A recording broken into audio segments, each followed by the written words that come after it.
thank you for reaching out. There are certainly some things we got to speak about. Shout out to the Hitmakers, the Corlione family. Shout out to 19 Promotions. Shout out to Flash Media. Shout out to Central Boxing Club. I heard that it was acquired by one of our favorite sons. Shout out to that acquisition, if that's true. Shout out to that. Arizona, room for Arizona. I love it. Let me get to your questions, and then we're going to let you be on about your way. I am running late. So I decided to do it in the meantime. I did see Spence and Zoo. We're going to do the breakdown of that on the first. So I don't want to take away from that content, because then I'm going to have to find something else to talk about. But I did see it. What I'm going to say is that I stopped watching it after the 6th round. After the sixth round, I just cut it off.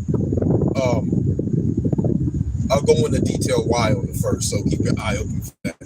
To answer your second question, yes, it takes a while to edit, but Cut, the docuseries, episode 1 is coming out also this week, so keep your eye open for that as well. To answer your second question. Third and fourth question. The third question was 160 too bad for Spence. I don't think 160 was too bad for Spence. I don't think that how you acclimate to division. Everybody, I think it's different for people how they acclimate to divisions. I use myself for an example. I was a tall, kind of rangy kid. And so as I grew in height, I didn't necessarily grow in weight.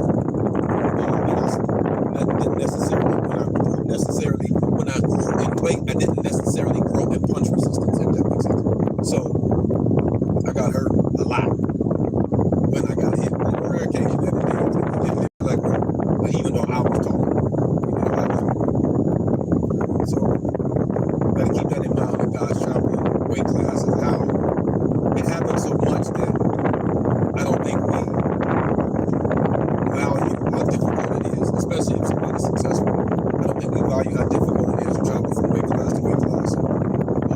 Shout out to him for even trying to do that, because it's just not very popular. The last and final on the Ryan, on the Trey Wingo. So yes, I actually have been keeping up with that a little bit. And so Trey Wingo dropped some receipts. Basically was responding to Acho saying that the show ratings was the highest when he was on. Here's what I say to that.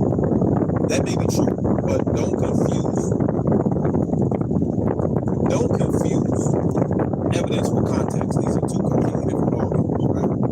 So the quality of the show was at its highest to me with Ryan. That doesn't necessarily mean that more people watch the show. That makes sense? So I think the quality was better. The only thing that would disappoint me with this whole thing with Ryan and whatnot, because I'm gonna answer your question.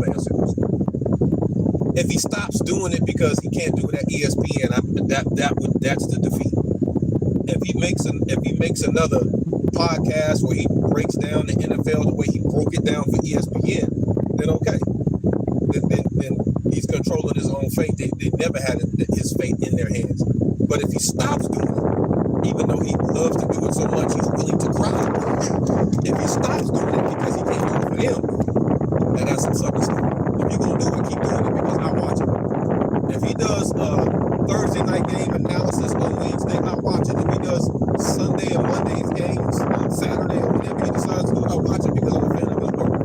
But if he stops doing it because he can't do it for a boss, there's the loss. That makes sense?